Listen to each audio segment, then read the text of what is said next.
The Bitcoin Group, the American original. For over the last 10 seconds, the sharpest Satoshis, the best Bitcoins, the hardest cryptocurrency talk. We'd like to welcome our panelists, Victoria Jones from Satoshi's Page, Happy Friday. Dan Eve, the Crypto Raptor, Welcome to the Bitcoin Group show where we talk all things Bitcoin and crypto you know. Ben Ark from LN Bits. Shema, everyone.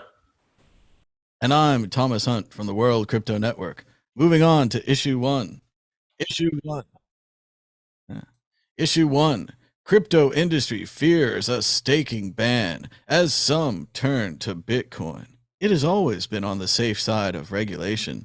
Yes, they're looking into Kraken shutting down their staking, and Coinbase is also likely to shut down their staking programs as the SEC cracks down on crypto staking, with Gary Gensler himself releasing a video on Twitter calling out the practice, saying that it will no longer be allowed. Victoria Jones, what do you think of the U.S. government's attack on crypto staking? Well, the article was a bit confusing, really, because there are two different things like yield and staking. So staking, one of the things it went into great detail about was staking, which is on a lot of the DeFi protocols with a lot of the coins that use proof of stake, like Ethereum. And although the government can try and ban it, essentially, that's something that's accessible worldwide, that people can use any of those decentralized platforms for as well. So the situation at the moment is that it's going to make it illegal in America, but that doesn't stop it from being illegal anywhere else. All you're doing is you're just depriving US citizens of access to that new technology. But if you read the article more carefully, it turns out that what they're actually talking about is the Kraken's yield product, which is actually a bit of a different thing, because when they asked for comment from the head of Coinbase's legal department, they said that their staking policies were fine. So it's not clear from the article, exactly what they're referring to, but given that Kraken has agreed to pay 30 million in order to get the US government off their back and close their yield product, I would suggest that that's what it's probably referring to. And of course, that's a yield product on centralized exchanges. And of course, Celsius has come a cropper for operating that. I was watching a YouTube video with Simon Dixon earlier, and they did a deep dive into what was actually going on with a lot of these yield products with some of these exchanges, and what they found was that most of them were fraudulent. So it's understandable why the US might go after something like that. If these exchanges who are offering that kind of product have nothing to sustain themselves, then it's logical. It's not part of their laws. And actually, given what's happened to the FTT token and FTX, I think that's a reasonable thing to do. But of course, staking is something completely different.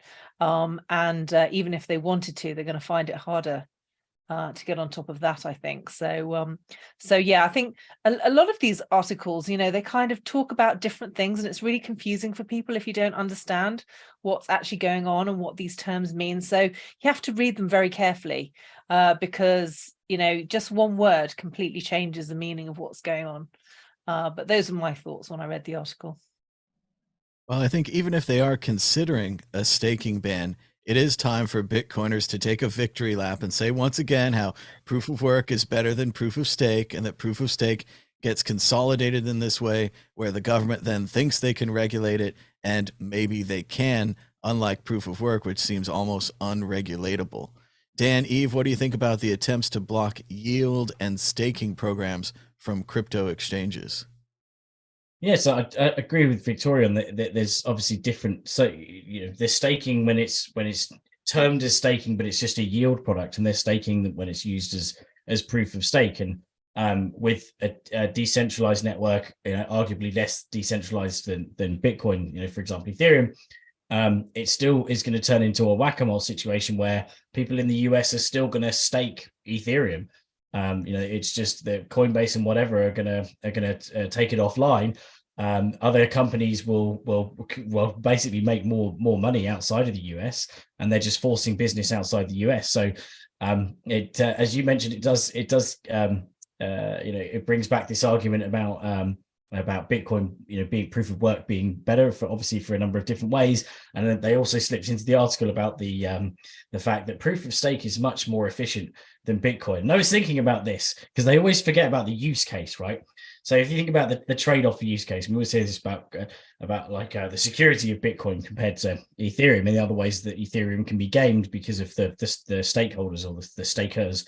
But it's like the equivalent of a lighter going. A lighter is much more efficient than a flamethrower. But if I was in the film Aliens and I came across a load of alien eggs and I had a lighter, right, I'm screwed. I need a flamethrower. So the use case in that scenario just doesn't work out, and that's why Bitcoin's security is so much better. But yeah, as soon as they ban it in the US, there's other companies are just going to move. Either move their businesses, or there'll be other businesses abroad taking up that consumer market, and people will use VPNs. If they say, oh, you can't connect to something that stakes, they'll just VPN. It'll become another whack-a-mole as it is with Bitcoin and any other decentralized network. As they did when they said, I can't remember what branch of the government, but they were saying, oh, Ethereum staking is really bad, and we might go after it because 60% of staking nodes are based in the US, which means it's actually a US based network. But it's just gonna make people go outside the US, use VPNs, and do all the other things that people do with decentralized networks. And it really, all it does, it's going to showcase how good a decentralized network is compared to one moaning government who doesn't really know what they're talking about. Ben Ark, is this a new bit license, but this time for all of America? No staking, no yielding, no interest for the good people of the colonies? Yeah, it was a very confused article. I think they've been using that chat AI thing to write their articles because being proof of stake has nothing to do with staking anything for yield. So if you're going to stake a coin, you can stake Bitcoin, you stake whatever you want. If it's some centralized company which is holding those coins and giving yield so they can then loan out those coins to other customers, which is what I'm assuming they're using for staking for yield. That's what the article's talking about. But for some reason, they get confused and think it's just referencing proof of stake and that Bitcoin doesn't have such a thing. And it's just not true. Like, you can stake Bitcoin, and people do, and people have lost Bitcoin staking Bitcoin. And you can do it in a centralized way, on some exchange, or you can probably do it in some decentralized way using like multi-sigs and time locks and whatever else. So, yeah, a very weird, confused article. It really was like it was written by some AI. But again, it's just, it's a good thing if they're going to go after the high risk, volatile behavior, which causes people to lose their, savings and lose all their money. And the sort of bad behavior you get on an exchange, and people like locking up their coins on exchanges and staking them is bad behavior. So it's a good thing, I think, that they're regulating them on a centralized exchange. And it'll be a good thing when someone works out how to do it in a more efficient, decentralized way, which is censorship resistant. But a weird article. Well, wake me up when they pass legislation forcing people to hold their own keys. Everybody pound that like button. It's time for the exit question. Exit question competing against the magical Bitcoin predictor ball, the greatest predictor of Bitcoin of all time, better than any triangle. Victoria Jones, will the price of Bitcoin be higher or lower this time next week? Well, it's not doing very well at the moment, is it? It's taken a bit of, it's looking a little bit scary. So I'll say, given how strong the move has been over the last few weeks, it's probably time to take back some of those gains. So I think it's in the space for a week. I think it'll probably be down a bit further. Dan Eve, continued pessimism over the crackdown on Kraken and the trouble with staking and whatever else it is, yield. I think Bitcoin is listening to my begging of being at a lower price, so I can dollar cost average a lot more profitably. So I think we're going down. You always hear that battle cry running into battle, dollar cost average. No, never hear that. Ben Ark, higher or lower? higher. I think all this ordinal stuff's going to really start getting Bitcoin on people's minds again. So higher. NFTs are the key. And now asking the Bitcoin predictor ball, the prognosticator of prognosticators. We recently had Groundhog Day in America. I didn't even watch the movie. Will the price of Bitcoin be higher? It is certain. It is certain. The ball speaks against negativity, goes against the grain. Maybe he just wants you to dollar cost average harder. Moving on to issue 2. LocalBitcoins shutting down.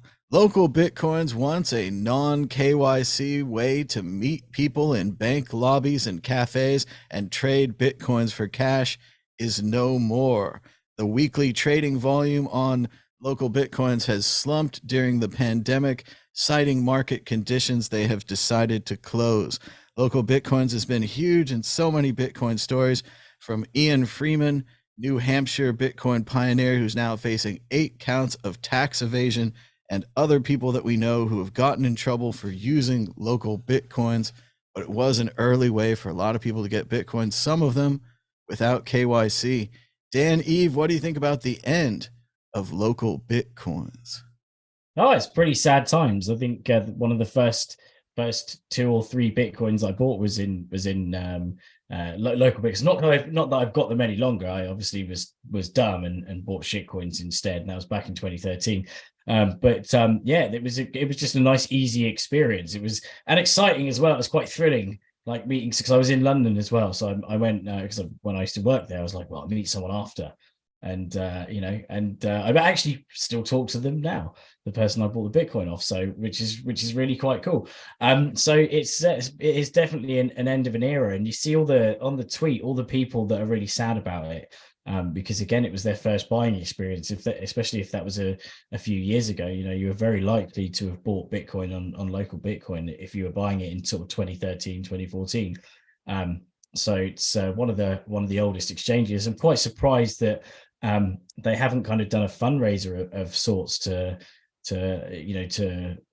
keep it going and keep it alive, because the brand behind it and the number of people that used it, I'm sure they could rally the masses and pick up, get the volume to pick up as it's done, like kind of trending now across the news. It's not like a normal exchange that's gone down. It's kind of it's a monument, not a monumental exchange, but you know what I mean. It's like it's one that people cared about, right? That they had a kind of a lovely relationship with LocalBitcoins, because especially back then there weren't many places to get it. So to get Bitcoin, and the fact that you could meet people up, in person. Obviously they did, evolved and had bank transfer and stuff like that. It just had a really personal feel to it. So it's sad that it's going. And yeah, it's obviously another victim of the crypto Bitcoin winter, sadly. It is the end of an era, Dan. I'm old enough to remember a time when people said the common practice should be to use LocalBitcoins, and that they would be critical of you for using Coinbase or any other centralized institution, that you're giving up your anonymity and that you have that opportunity with Bitcoin to get these clean coins. Of course, later they'd have KYC on their website. The coins would be linked to your account, linked to your KYC, the anonymity falling a little bit more. And I can also remember a time when people were using the Bitcoin ATMs in our shop that Purse was running down on Mission Street, and their only wallet was LocalBitcoins. They had no idea about paper wallets or other wallets, or that there was such a thing as another wallet. They completely used LocalBitcoins, storing perhaps what may have been a fortune of Bitcoin in this strange company, which now will only allow you to log in to withdraw. Ben, Ark, what do you think about the end of the era? No more LocalBitcoins. Of course, no one would ever post on Craigslist and meet up and trade Bitcoins. That'll never happen. Yeah, I mean, like that example you gave there, I'm sure they're giving their customers, I think it's a bunch of months I think it's 12 months to withdraw their funds off their platform. But I'm sure they've got some big fat wallets on there from back in the day where, maybe somebody died, or and their family members didn't know they had this LocalBitcoins account, and there's still some Bitcoin on there when Bitcoins weren't worth much money. But it's where they came from as a goal. Like, they wanted people to have a peer-to-peer experience. They wanted to try and make that happen. And yes, they did, bend somewhat to regulation, but that was their customer base. Like, they realized as time went on more and more that like 99% of their customer base were happy to do a little bit of KYC in order to get their Bitcoins. And actually there was a secondary market. So you could go on local Bitcoins, you could meet up with a trader, you could buy some Bitcoin off them, you could sell some Bitcoin to somebody, and then it's all about relationships. You would build relationships with some of these people. And like Dan says, like, you kept those relationships and you would still speak to them. And I know a couple of, I mean, I didn't use local Bitcoins, of course, but I speak to I know a couple, I've got a couple of friends who were Bitcoin traders on local Bitcoins. And yeah, it's all about relationships. And actually they didn't always go through the platform, so they would build a relationship with a trader, and then off the books on the side they might do some personal trades with them. So it was still possible to use it in kind of a KYC free way. But it started. It's one of the great projects to come out of that little bar in Berlin, which closed during COVID, the Room 77, Jorg's bar.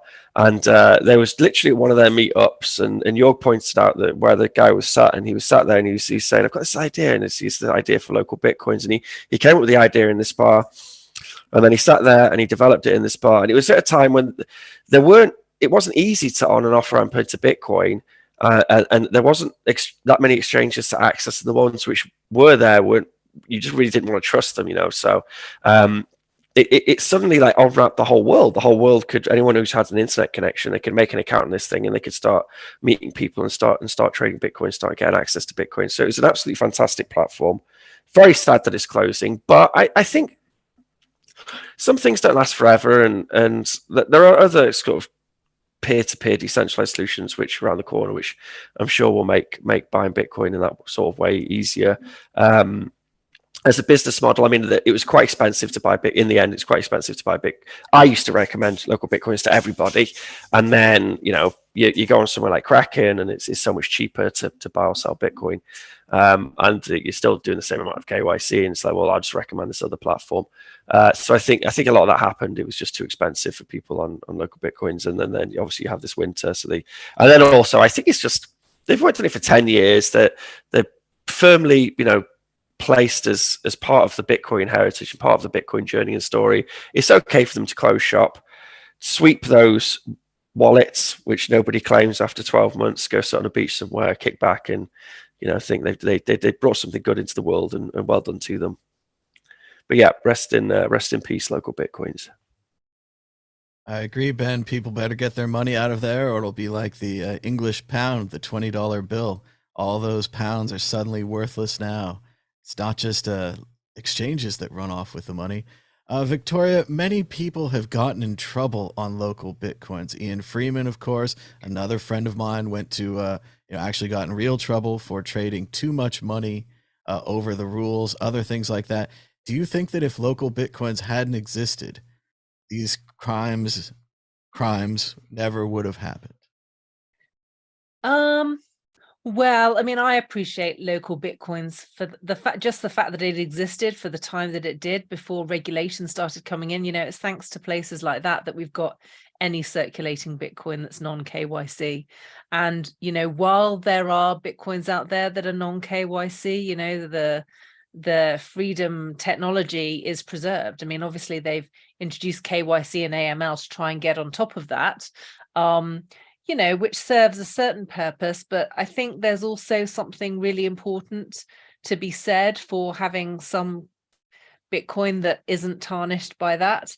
I think it's the same, I think I've heard people argue that all Bitcoin should go through a centralized exchange because not everyone's going to be able to hold them on a hard wallet, but actually the fact that some people hold it on a hard wallet is what keeps the whole system honest.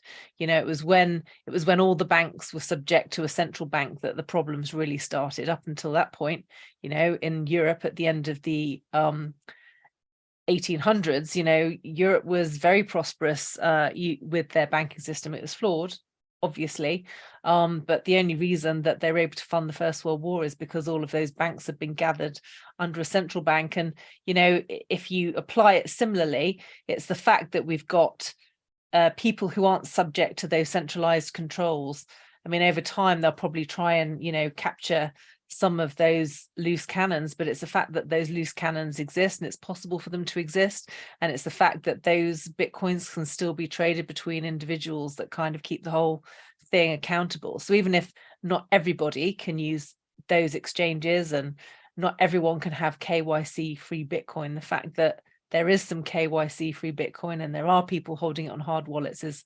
partly what gives it its reputation, and that's a very good thing. So I'm very grateful that LocalBitcoins existed when it did, and I think going back to your original question, would those crimes have happened? Well, the thing is, the problem with the crime is who decides that it's a crime. If it's someone's money, who's to say that he's buying or selling too much? I mean, why is it anyone else's business? So that kind of calls into question a lot of the laws that are being made and how reasonable they are, which is a whole other conversation that a lot of people are having right now. So no, yeah, maybe it did allow it, but is that a bad thing? I'm not so sure. And in a way, like you're saying, they were kind of pioneers. They were heading the Bitcoin ground. They were creating this non-KYC world. I think in many ways, we're talking about the original local Bitcoins. It had changed and shifted, and accounts and gift cards and all kinds of other things throughout the years. But at its core, I think what we're talking about is kind of that New Hampshire libertarian, the Shire Bitcoin people trading amongst themselves. And like you say, creating these KYC Bitcoins, and that it's sad that Bitcoin's lost that, but in many ways it's already been gone, for years and years before this final closing happened. Like, this isn't, a real thing. It's more of a thing that's already been lost. And I think that goes well into the exit question. Ian Freeman, early Bitcoin pioneer, Free Talk Live, not pictured here, one of the so-called Crypto Six, has been accused of tax evasion and money laundering using the LocalBitcoins website, as well as his own Bitcoin kiosks, similar to Bitcoin ATMs, but apparently with a wallet inside them, which makes that different than a Bitcoin ATM, I guess. He's on trial for more than $10 million in laundering, and it doesn't look good. Dan, Eve, what do you think about Ian Freeman and his trial, and how this kind of intertwines to the end of the local Bitcoin era? Well, he's one of the the main kind of early stage Bitcoin libertarians, and the fact that he's on trial. I mean, obviously, there's a few things about the case where he said, like, I don't pay tax and don't want to pay tax, and tax sucks. So he's basically being done also for tax evasion, kind of like how they got Al Capone, right? But obviously completely different scale. So it's sad to see like such an early Bitcoiner and such a pioneer go down, or potentially go down. It looks like it's the axe is swinging pretty hard, and a few of his sort of close acquaintances have turned on him as well in the trial to give evidence against him. So that's really not looking too good. But ultimately, it goes back to this thing of like, local Bitcoins isn't the bad thing in this scenario. Even if you were to say that what Ian Freeman did was wrong, local Bitcoins isn't the bad thing. Local Bitcoins is a tool. It's something that people use. It's not it's like saying, it's exactly the same as saying, oh, the internet's bad because someone used it for bad things. Like, no, you can use it for, you can use it for good or use it for evil, and someone chose to use it for good, but someone's saying that it's evil. So it gets even more complicated. But no, it's the trial started in December, right? But there's not really been much news about it since. So it'd be interesting to see how that pans out. But it seems like they've kind of, he's going to probably get done for at least tax evasion of sorts in some way. I'm not sure about the money laundering. It's likely too cold in New Hampshire for the trial to continue. The wheels of justice run slowly in the winter. Ben Ark, what do you think about Ian Freeman and his trial and the trouble that he got from that darn website, LocalBitcoins? Yeah, I mean, you can't. You should never go on a podcast and say, I don't pay my taxes and you shouldn't pay your taxes, and I've got millions and I'm using this Bitcoin thing, don't pay your taxes, because they're going to get you. It's the same with McAfee. That's why they went after him. He's too loud about his not paying taxes. The only thing certain are death and taxes. Just pay them. It sucks. I know, whatever, but you're not going to be able to do any good from jail. All right. But anyway, unless obviously you're going to assume something really horrendous, then maybe resell them. But I mean, it's a fight you're not going to win. Like, they'll make a martyr of you, and this is what's happening with this guy. Because actually, it turns out that he was a very responsible Bitcoin trader, seller, and he would, if he thought someone was going to use their service, his personal trading service for something dodgy, then he didn't trade with them. And actually, that happened. They there was an undercover cop who tried to make a trade with him, and I think I suppose alluded to he was going to use his service for something dodgy, and then Freeman just blank out refused to work with him. So there's evidence there that he was as responsible as anyone could hope for him to be. Even KYC'd his customers. He's going through the LocalBitcoins platform, and he KYC'd his customers. But yeah, it's just this. His issue was the tax thing, and that's why they're going after him, and they're trying to throw mud at him. I imagine a lot of these charges will be dropped because actually his defense is very good, and they just keep saying the same things. They just keep saying that he was as responsible as anyone could be trading, and that anyone who was like, there's one example, I think some old lady, she lost a load of money, and then I think that the person who stole that money tried to move it through Bitcoin or something through this Freeman guy. And Freeman's defense lawyer very rightly pointed out that, where's the bank manager who let this woman's bank account, I think it was a couple of $100,000, be emptied in a matter of a couple of days? Why was there no checks and balances there? So yeah, it's good luck to him. I really hope he gets through it, and I hope they drop all the charges. He's probably pretty fucked over the tax stuff, but yeah, hopefully they'll drop the rest of it, and he won't do that much time, and he's still got enough money probably to pay those tax fines and get that cleared and sorted and fixed. And good luck to him. The Free States Project's famous Robin Hood parking program, where they pay other people's parking meters, now reminds me of Ian Freeman here. Victoria, probably the very person who created your non-KYC Bitcoin, is now on trial for it. Is it Robin Hood, Prometheus, Sisyphus? Are you trying to equate Ian Freeman to one of these Greek myths? He wears sandals. He has dirty feet.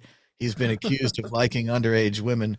I think he has a lot in common with the ancient Greeks. He might not like that, but yeah. Well, sadly, I'm not that familiar with who this guy is. I've not read it. This is the first time I've heard about him. So it's difficult for me to tell. And also my knowledge of Greek myths is fairly sketchy as well. So it's probably not, I'm not the best qualified to answer this question. Yeah, I mean, the world is the world, and there are always going to be outliers, and we need the outliers because that's what makes us a creative society. And he was doing innovative things and following his what he felt was best. But I agree, going publicly saying you're not going to pay your taxes, asking for trouble. I think if you want to challenge that, that's definitely a collective effort. Otherwise, you're just putting a target on your head, aren't you? Really? So yeah, I admire his courage, but not his stupidity. I agree. I think the no tax thing is a bit like Sisyphus, who pushes the rock up the hill only to have the rock roll back down, and then he gets to push it up again. Exit question to the exit question really quick. Dan Eve, will Ian Freeman go to jail? Predict the future, yes or no?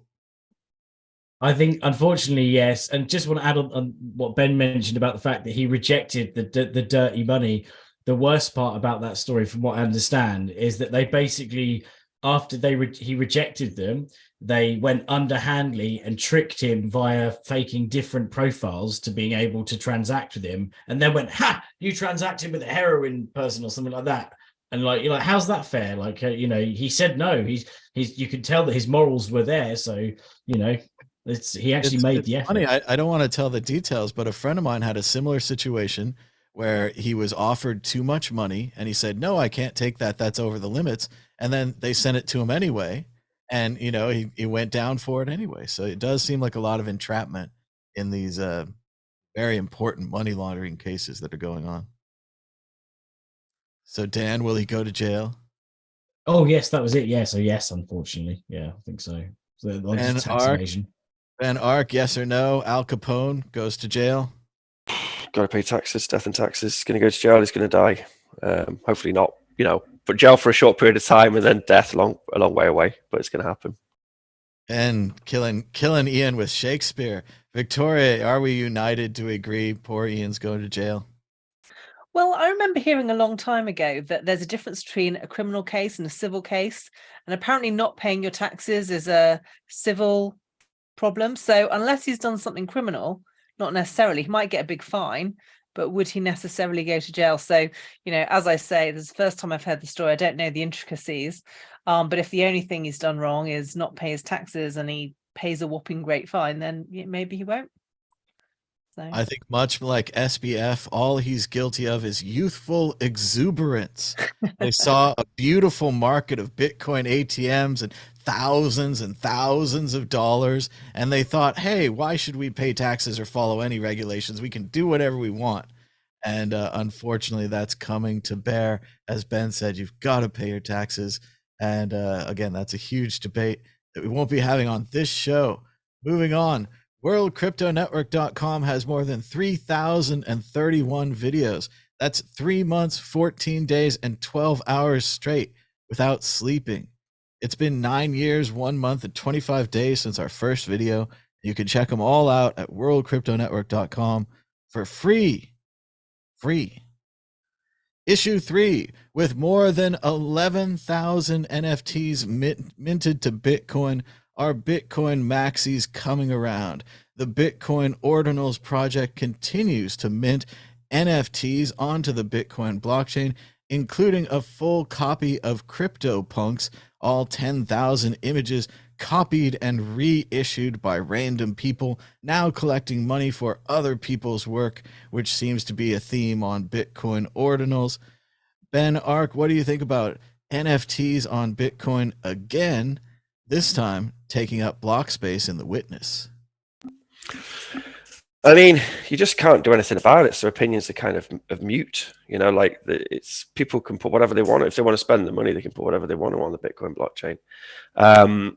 I kind of like it in a way. Like that when Bitcoin finally gets around to doing NFTs, it's not just a signature, like a silly signature signing some picture. It's actually in there, like it's burnt, sold, like inscribed, as they say, into the Bitcoin blockchain, and it's filling those blocks up. And it's funny because you get people like Lushdash Jr. who are complaining about it and saying that it's a waste of space, and in fact blocks should be smaller. And it's like, well, you kind of got your wish. Like there's less room for transactions now, and we're filling them full of pictures, so effectively they are a little bit smaller, aren't they? No, there was a really good thread by Waxwing, who's he's on Twitter, I don't think, but he does a lot of the Bitcoin dev stuff and works on a bunch of Bitcoin libraries. And Waxwing had a very good point. He says there's nothing you can do about it. So it's utterly pointless complaining about it, apart from obviously you can voice you should be using blocks for this. That's fine. He said the only thing which was worrying about the Ordinals project, but again, you can't really do anything about it, but it's just a worrying like side effect or worrying property of the Ordinal stuff, is that you can like trace Satoshis and you have more traceability in the blockchain, and it could mean that a government would require that of people using Bitcoin in the future, and that's something we should be actively challenged, and we should try and figure out a way of stopping. But people putting shit on the blockchain, whatever, if you want to do that, they can clog it up. And I think 11,000 is an incredible number, and people paid for those 11,000 pictures, or 11,000. Well, I suppose it could be anything, couldn't it? Just because in this case it could be JavaScript code and all sorts of stuff. But people have paid to put that data on there, so clearly there is people interested in it, and I think it's going to be the thing which kind of gets this next FOMO-y Bitcoin cycle started, is the NFT stuff on Bitcoin, and then it will switch to more interesting things. But I think it feels like it's kind of getting the Bitcoin word out there, and people are interested, normal people are interested in it. So Victoria Jones, NFTs on Bitcoin, is this a good thing? Well, I think what strikes me as interesting right now about this is it's difficult for us to really see the long-term consequences of it, because Bitcoin, we've only been around Bitcoin for like 13 years. You know, if you think that if Bitcoin carries on and it takes off in the way we anticipate it will take off in 100 years, this is the historical record, and it's an immutable historical record. And there are lots of rumors going around at the moment that, you know, the history that we know and understand to be our history, there are actually a number of flaws in it. And of course, they always say history is written by the victors. So, you know, how accurate is our distant history? And of course, you know, we've now got an opportunity for that history to be written onto the blockchain and into our money. So, yeah, that's an intriguing idea, I think, and one that's potentially valuable. But of course, you know, there's been lots of debate over the kind of images you could have. I mean, some people have been commenting on the fact that you could have pornographic images on the blockchain. And then, of course, you're immediately making anyone who runs a node a criminal, because you're harboring these images, especially if they're very unsavory images. So, you know, so that becomes an issue. Although even if it does become illegal, how are you going to shut down 130,000 nodes or however many you've got right now? So, you know, so there are some interesting philosophical questions that go along with this. And I think the third point I'd like to make is the fact that, you know, what we really need Bitcoin for is to be a new form of money. And of course, although it's very exciting to try these new and different things on Bitcoin, you know, what we don't know is what we could potentially do that might break it, or, you know, cause a problem that's unresolvable, because so much of this is new. It's never been tried before in history. And, you know, as Mark Twain says, it's not what you don't know that gets you into trouble. It's what you know for sure that just ain't so. And there's so much that we don't know about how this is going to pan out and what could potentially cause a problem in the future that, you know, it's tricky. It's tricky. So yeah, those are my thoughts on the subject. Dan, Eve, we're talking about ordinals 2 weeks in a row. It seems like early NFT pioneers like Curio Cards, Rare Pepes, and Spells of Genesis were right about something, huh? Well, even like Hal Finney, right? Suggesting, well, he didn't say using Bitcoin for it, but the idea of cryptographic proof of an asset.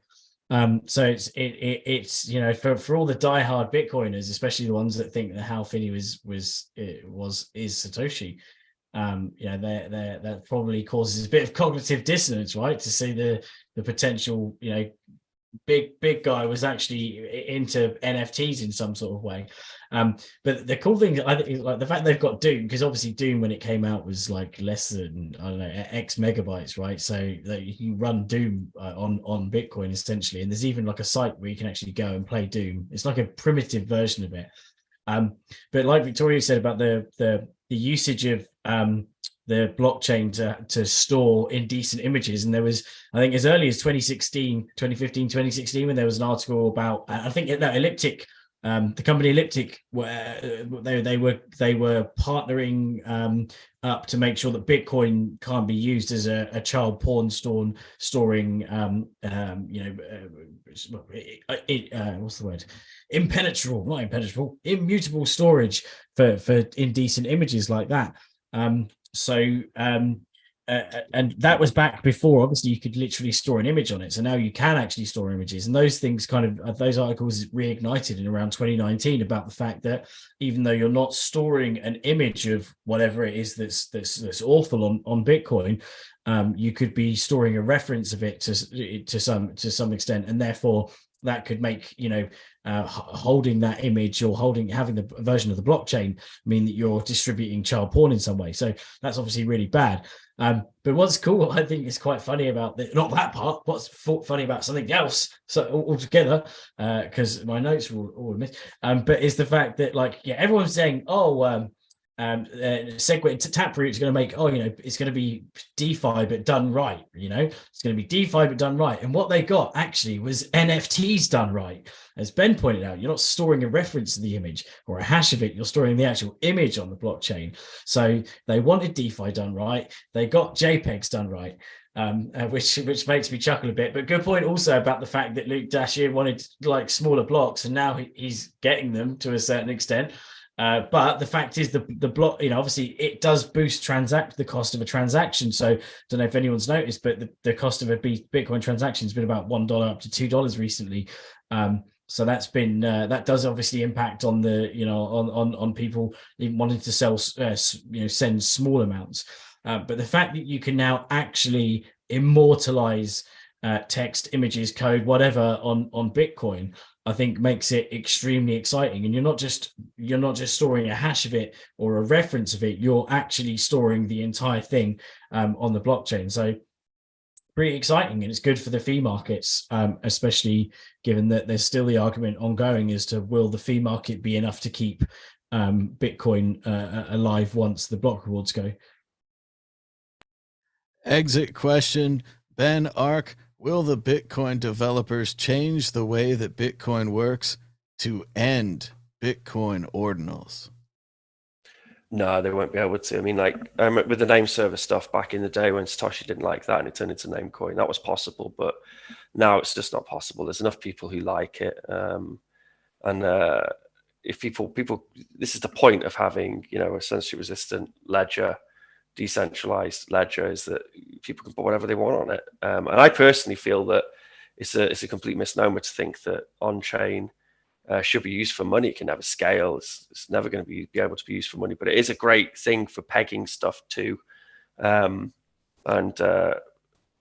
in the future, blocks will be full, and they'll be used efficiently. But when it comes to the money side of it, I think that will be an off-chain experience, unless you're sending vast sums of money. Then of course, use a Bitcoin on-chain transaction. But the Bitcoin blockchain Bitcoin's going to evolve, and there's not a lot you can do about it. And the developers couldn't stop this behavior. There's 11,000 people want to use it that way. So, or not 11,000 people, but there's been 11,000 transactions which were willing to spend money using Bitcoin this way. You're not going to stop it. Victoria Jones, will the developers shut ordinals down? Well, considering I'm probably like the least developer person on this show, I'll bow to Ben's expertise on this subject and say it's highly unlikely. Dan Eve, we'd have nice empty blocks if it weren't for those kids and their NFTs. Well, doesn't this go down to the argument of will the miners vote it in?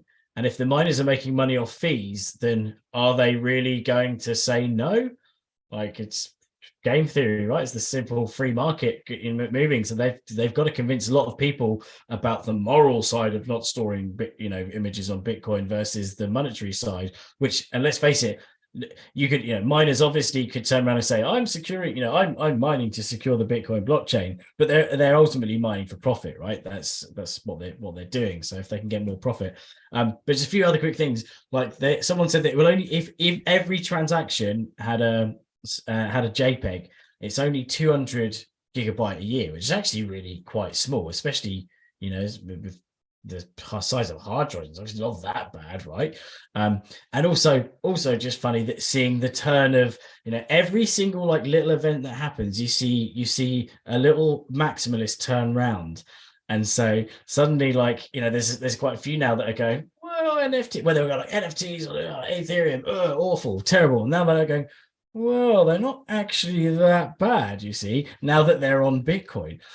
So it's interesting to see all these people kind of U-turn and say, actually, now that we've seen it done on Bitcoin, which is making it done better, of course, let's face it, it's stored immortally on the chain. We're seeing a lot of U-turns. So I think it's kind of good for the ecosystem. And obviously all the F-heads that are now actually running a Bitcoin node. That's really positive. So many people quoting Hal Finney all of a sudden to defend NFTs. That never happened before. I don't know. They better watch out if they put an image of Muhammad on the blockchain. That might be a mistake.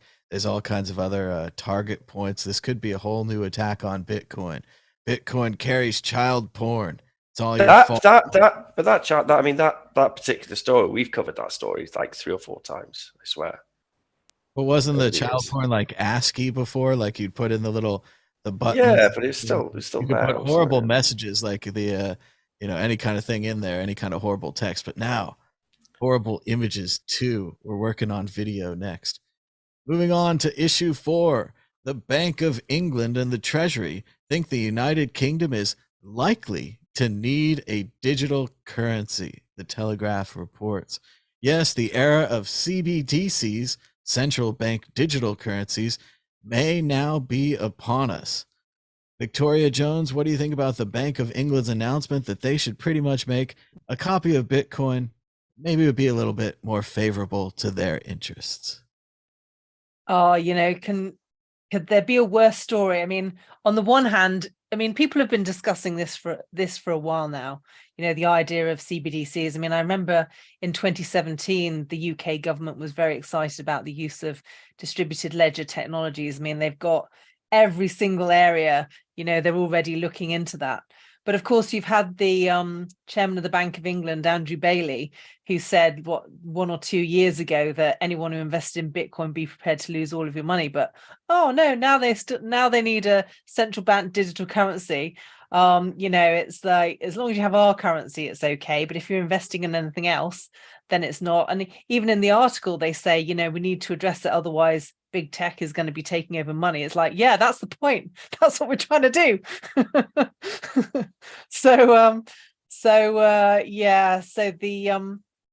I don't know. I think I can well imagine that that's what they think the solution is. I was listening to a podcast with someone who works in property the other day, and he was clearly talking to his friend who works in banking, and the friend was saying, well, the solution is going to be CBDCs, and then we won't be able to write off private debt, but we'll be able to write off country debt, and that will reset the the monetary policy of the world. And it's like, dude, the reason why we have a wealth inequality is because the way in which the laws are set up. And if we have a CBDC and the way in which, I've got no confidence that the laws you would set up around CBDCs is going to be any better at all. And of course, if you write off the debt of countries, one person's debt is someone else's asset. So, I'm sure all the people who own the assets are going to have something to say about it. So I actually made a comment at the bottom of the video saying, you serious? If this is your only solution, then seriously, we are doomed. But that's not going to stop them from, fighting that battle and trying to convince us that's the way it goes. I'm absolutely convinced now that, Bitcoin is as solid as it is and how long it's been around. The CBDC is not going to succeed. They're dead in the water.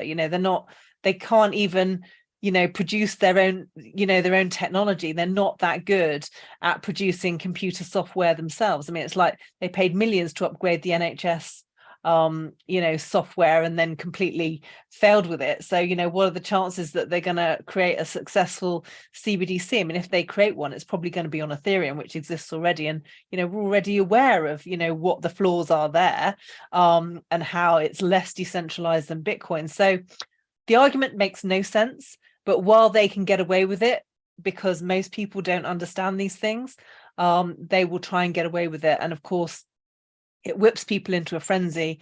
And the one way you can attack it is just like, well, do you really want a wallet that the government owns? And they decide that if you haven't spent it by the end of the week, they can empty it. Or, if you've been a naughty boy this week and they decide to, put a black mark on your wallet at the end of the week, it's the kind of thing that wouldn't happen tomorrow. But if you allow this kind of thing to progress, that's easily where we could end up, because people don't pay attention, and they have very little ability to influence the government over these minuscule rules anyway. So the whole idea of CBDC is completely dystopian. Bitcoin's, I think whoever Satoshi was, it's almost like he knew that was their plan, and then this was his answer to it, to try and save us from all of that. And of course, the discussion is finally getting down to the nuts and bolts of what it's all about, but still hard for people to understand. So I kind of look askance at the article going, seriously? But of course, it's only us who've been discussing and learning about Bitcoin for 5 years who understand some of these issues in depth and understand why it's bad, but most of the general public have no idea, and they're so easily convinced, especially if someone with a posh voice who sounds like they're from the Bank of England tries to tell them this is what we need to do next. It's just like, okay, this is where the fight is. So yeah, it's going to be interesting few years, I think. I do love the idea that if you do it with Bitcoin, you're going to go bankrupt. But if we do it with a central currency and we're going to write off debt, it's a genius move. It's great to see that shift quickly. But they were very clear in the First Amendment. The bank said, "Thou shalt have no other gods before me." So you got to watch out for that. Dan, Eve, I always thought it was CBGBs. You know, they're going to bring back Talking Heads, Blondie, the Ramones, new wave music. Why can't they do that instead of CBDCs? Because of control, power, manipulation, all the bad words that are associated with the central bank having more power to do crazy stuff, like, you know, as Victoria said about, you know, integrating it into some sort of social credit system where it becomes this Black Mirror type episode, and you say something mean about Rishi Sunak, and then like suddenly you go to the shops and you can't buy your groceries or whatever. Like it's not actually that, it's really not that far fetched, right? If they got the kill switch on your account, then it can be done. They can do it on credit cards, right? But there's just less of a kind of relationship with the central bank and a credit card company. Whereas if the central bank owns the infrastructure that actually creates those payments, then they can do basically what they want. And as Victoria picked up on, the Bank of International Settlement said that CDBCs are needed to modernize finance and ensure big tech does not take control of money. And whilst I agree that big tech specifically shouldn't, what actual cryptocurrencies do is allow the people to control the money. And you know, you could argue that big tech is at least more decentralized than a government is in terms of they've got more of a variety of people working for them than the government. But regardless, having the people control the money sounds like a much better solution, which is why Bitcoin was invented, because of all the dibble dabbling of central banks that's not really produced much goods. The arrogance of the Bank of England saying, well, you know, Bitcoin's terrible, but if we do a digital currency, we can do it much better. And again, as Victoria pointed about the NHS, and most recently the biggest one was like wasn't it billions they spent on the track and trace thing or whatever, like in contracts that just completely got floundered. It's just insane. So to have that it's so arrogant to think that you know, this small collection of minds that are just put in place, rather than people that contribute things and what are the meaningful contributions actually get put in from around the world. That should be what's controlling our monetary system, not just a bunch of people who are employed. And so you actually get more, funnily enough, you get more diversity doing that way. You get more walks of life who are contributing to this new type of money.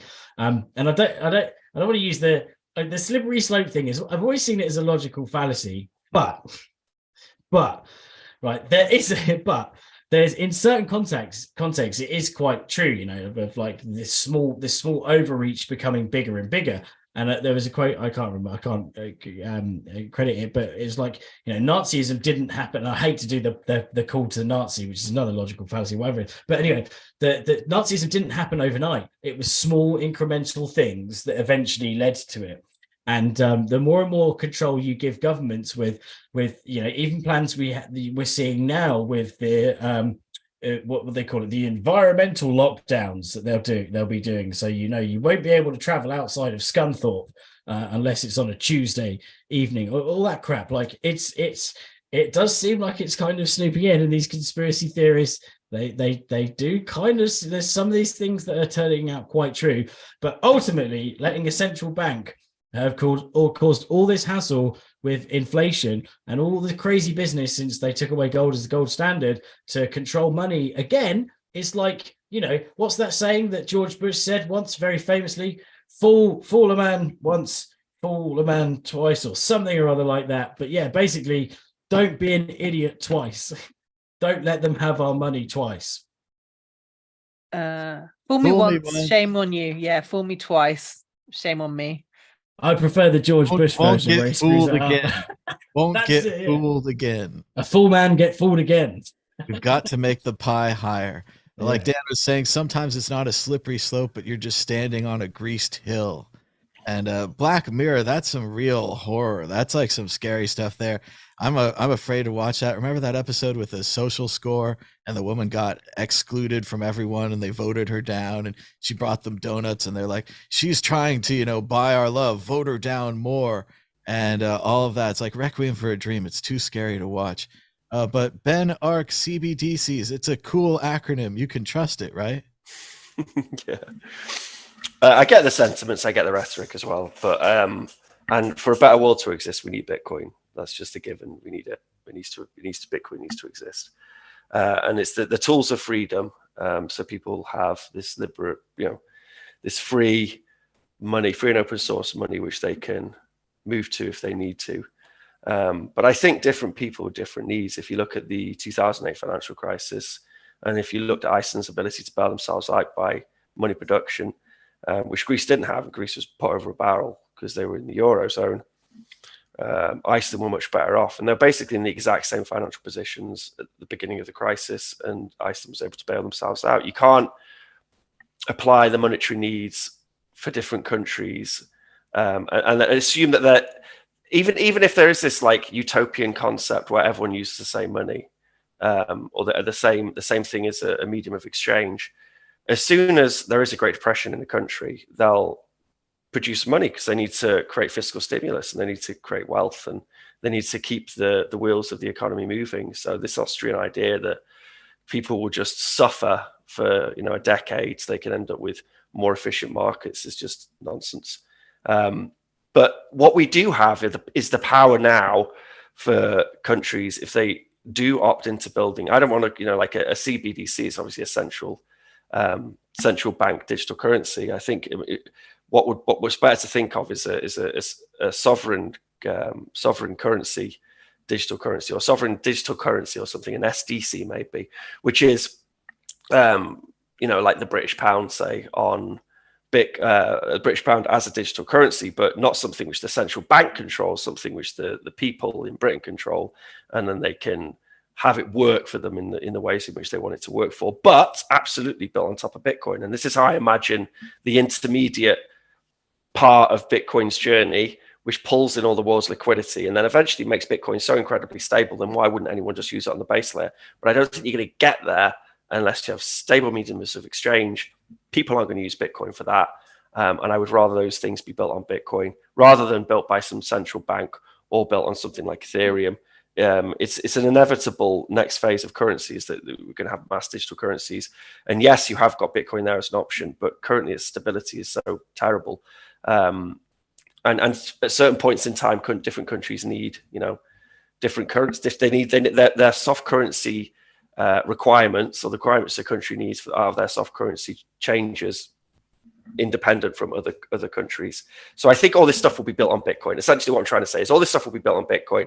The central banks are terrible at building these sorts of things. They won't be able to do it. All these things will be built on Bitcoin, probably by poorer nations to begin with, which will be great. The El Salvadors of this world, they'll make the El Salvador dollar on Bitcoin. And then when we get some decent recipes for building such things, then all the other countries will follow suit. And then all these big countries which are trying to do it with their silly central banks will stop doing that. And they'll do it in a way which the general people control, probably through democratic, process, like, I don't know, some sort of federated thing or so. I don't know. But anyway, I don't think it's just going to be Bitcoin and nothing else. Not for the immediate future or the medium-term future. Maybe in the distant future, but yeah. Exit question. Everyone knows how easy it is to program your own Bitcoin and blockchain. Just look at Facebook Libra or the IBM blockchain. How soon will the UK have a CBDC? Will it be within 3 years, 5 years, or never? Victoria Jones. I have no confidence in their ability to build one. I mean, if you've got how many developers working on Bitcoin? I mean, the Bank of England's almost bankrupt. They can't afford any developers to build anything remotely credible. And given their track record, forget it. I just don't believe it. Well, if you had enough monkeys and they were typing for enough time, they just might type out Hamlet. Maybe that's why they invented ChatGPT, so they could help the Bank of England create their digital currency. World's first currency written by an AI. Dan, Eve, will it be 3 years, 5 years, or never? Well, I think it might be relatively soon, the next few years. And the reason is because although I have no confidence in their ability to build, like Victoria was saying, what I do have is lots of confidence that they think they can build it and they'll do so anyway. And they'll be like, go in all guns a blazing and do something silly that they'll regret. Ben, ARC, 3 years, 5 years, never. And do you think the currency would be more widely accepted if it featured like beetles or little yellow submarine characters, something like that? I think that they've just produced, but the Bank of England has just produced a report saying that it's likely at the end of the decade they might make a central digital currency, central bank digital currency. So if it's taken them this long to just make that report, I'm not sure they're going to get off their asses anytime soon to actually make the software. If they do, actually, to be fair, the UK government do have some pretty good websites, like their web portals are pretty good compared to another, because, if you ever deal with like America's countries, government's websites, they're awful. And then in the UK, they're refreshingly good. So they have a good tech team there. Whether they can turn their hand to producing a central bank digital currency, I don't know. One example I wanted to give actually is I reached out to GNU Thaler, and GNU Thaler is a eCash project which has been running for like 10 years, and they specifically pitch. They're academic, so they've done loads of produced loads of papers, loads of good scientific work on eCash, but they specifically pitch at trying to make eCash in a way which has like checks on fraud and stuff, and can be you can use it, so you can't be used by criminals, all this other stuff. And they've been pitching it directly, central banks, for a decade. They've done great work. I had a call with them, I chatted to them when we were building the Cashew eCash and Fedimint, to do with the Fedimint stuff as well. And I was like, well, this project's been around for 10 years. They've probably done a load of cool things and got a lot of wisdom to impart, which they did. But them trying to pitch that to the legacy world, they just didn't care. Like, no one cares, and no one cares about their project. None of these central banks care about their projects. No one's interested in what they've got to say. And they're like the world's, thought leaders on this type of technology, or the sorts of technology which should be employed to make a central bank digital currency. So, it's not going to happen anytime soon. There's very minimal, people. Yeah. The answer is never. The United Kingdom digital currency will be written by Microsoft. Yes, Microsoft. And when they put John Lennon on the British pound, he'll truly be bigger than Jesus. We're running out of time. Victoria Jones, do you have a prediction or a story of the week? Go ahead. I don't have a prediction. My story of the week is I'm currently working on an article talking about CBDCs, ironically, as we're discussing it today. The title is going to be Digital Money versus Digital Law. So Bitcoin being the money and Ethereum being the law. So I'll go into that in more detail. So if you're interested in that, you can sign up to my newsletter on my website, satoshispage.com, and hopefully that'll be out soon when I get around to it. As everyone knows, CBGBs originally started out as a bluegrass club. Fug. It was like fun bluegrass music, and later the Talking Heads, the Ramones, Blondie. So much to look forward when they bring back new wave music. Dan, Eve, do you have a prediction or a story of the week? My story of the week was that I've been to obviously many crypto conferences, and especially during the bull markets, they're pretty extravagant. But I went to ICE, the iGaming one in the Excel Centre in London this week. And wow, it's pretty crazy. Like the whole Excel Centre, absolutely like rammed. Really cool conference. Lots of crypto companies there. So from payment companies to kind of crypto casino type places. So like games like slot machines based on CryptoPunks and things like that, which is really quite cool. And one huge bonus was that I got a random text message while I was there from Ben, and so I got to meet up with Ben and have a little mooch around ice, and then a few drinks after. So it was nice to catch up with Ben in person. Another cool conference. I think the key to going to conferences these days is that they're Web3. There's nothing but money in Web3. And of course, as everyone knows, CBGB's in New York City was torn down and replaced with John Varvatos, a fancy upscale clothing company frequented by people like Howard Stern. Ben Ark, do you have a prediction or a story of the week? Yeah, talking to money, like when we were there, it's one of those conferences you go to, not like you go to a non-Bitcoin conference and you think Bitcoin's like too big, and it can't possibly grow anymore.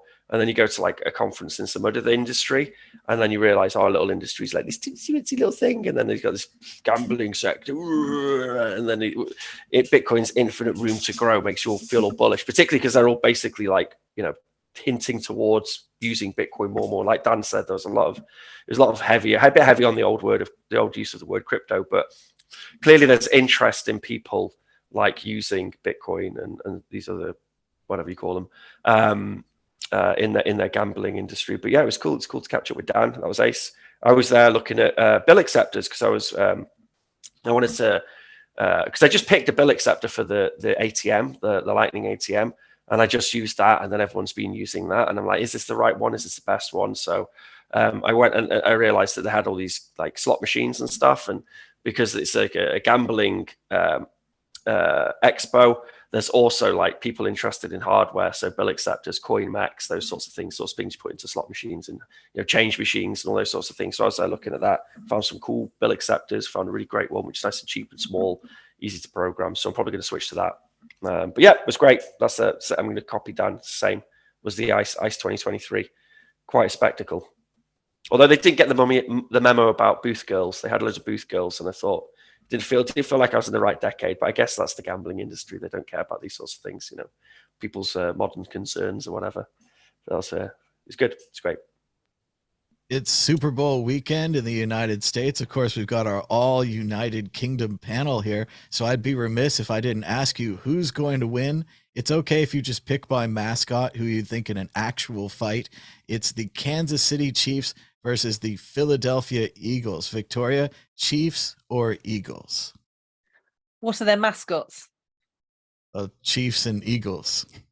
Like the bird eagles or the Native American chiefs, which I'm glad you asked that question. I'm glad you asked that question. I was about to ask. Yeah, I was almost going to ask it. I'll go for the Eagles because they're majestic. All right, Eagles. Dan, are you going with the Eagles or the Chiefs? I'm going for the Eagles, one of the coolest bands ever. Although it's probably not the Eagles that are the mascot. It's the that's what my question was. Is it the actual Eagles or is it an eagle?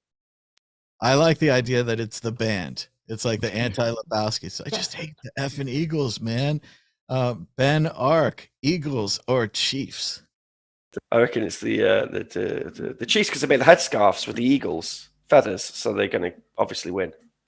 We've got a mixed panel. I'm going to go with the Eagles. I'm going to root for a good game, and I'm mainly going to enjoy the commercials and eat a bunch of food. So that's Super Bowl over here, but it's probably on at like the middle of the night for you guys. So you'll learn about it later, and then the commercials will haunt you for months afterwards as Pepsi and Budweiser and others spend tons of money on very creative, hopefully funny and entertaining commercials, because otherwise you have no choice because they're going to be on anyway. So and just think, was it last year that we had FTX? Like the big Super Bowl commercials were the crypto ones, right? There was FTX, there was Larry. Is it Larry David? That advert was brilliant. Actually, it's the best thing to come out of FTX. That was a really good advert. I've not seen that. We could look that up. That sounds good. Tom Brady, all of the advertisements from last year. I'm told this year there are 0 crypto advertisements. So we have gone up and we have gone down. On a side note, I'm predicting that one of the major advertisements will make fun of crypto. So I believe we will be mentioned, but in an incredibly negative fashion. I don't have any insider information. That's personal belief. But yeah, we'll see how it goes. Rooting for a good game. In the chat, let us know who you think's going to win, right? Eagles or Chiefs. And then later you'll be able to look back and get absolutely nothing. But maybe we'll respect you a little more. So That would be hilarious. Imagine if like all the adverts were just central banks laughing at cryptocurrency. That would be I brilliant. forget the Hey, exact this is the Bank ad of now, England but here. absolute IRCBC. the absolute classic in ads was after the .coms, and it showed like an empty town and like a tumbleweed going by and all this dust, and there was like the pets.com sock mascot. He's just on the ground like sad.